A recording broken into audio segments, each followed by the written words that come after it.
More Shuhei Yoshida stories. Let's keep it going. As he says, the AA market has disappeared. Michael Heritage over at PSU. PlayStation veteran Shuhei Yoshida has revealed during an interview on the Sacred Symbols podcast that he feels the decline of the AA market contributed to the closure of Sony Japan Studio. Yeah. When asked about the studio's closure, Yoshida-san, who was with Sony for 30 years and head of the worldwide studios during its time with the former holder, revealed that shifting market conditions resulted in Sony gradually moving its focus away from IP made at Studio Japan.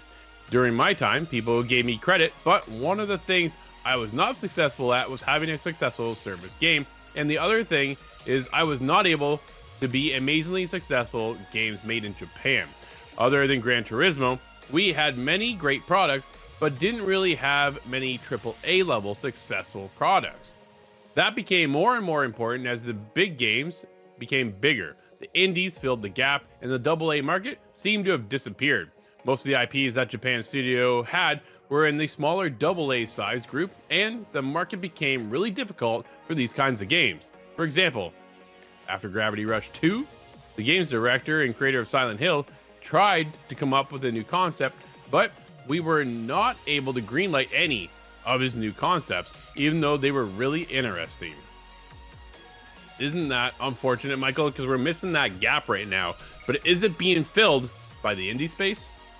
I think so. I think the indie space has kind of risen up to take that, because the other thing is, right, unfortunately, AA falls to this weird market where I have a couple friends who are like this. They only play AAA games, right? They only play big studio games. You try and get them to play a studio they've never heard of. They just don't like it for whatever reason.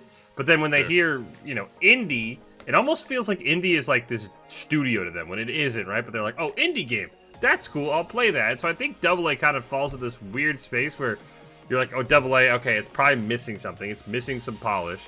But indie, I mean, you can argue indie's like single A at times. But people just really seem to love them, right? So AA, unfortunately, kind of got caught in the middle of a rock and a hard place where, like, all right, you have people who are like, I only want to play AAA games. I only want to play games with billion-dollar budgets that I know are polished by millions of people.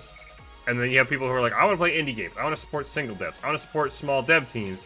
And AA, unfortunately, they just got shafted, Drew, because it feels like nobody wants to play them because they either lack too much polish or they have, I guess, too many developers. And unfortunately, I think that's what's leading to that market decline.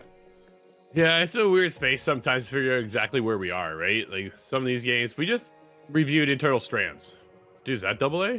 Like it's a $40 game. Does that make it AA? Is it AAA? I don't think it's AAA, and I don't think Jeff would think it's AAA either. No. But I don't feel that they're indie, right? They're a studio of 70 people. So where does that place them? Does it really matter? Dude, if the game is good, we enjoyed it as much as we did, then hopefully that's enough for people to get into. Sometimes people just need to open their eyes a little bit and not be so narrow focused on just making sure you get the next Call of Duty.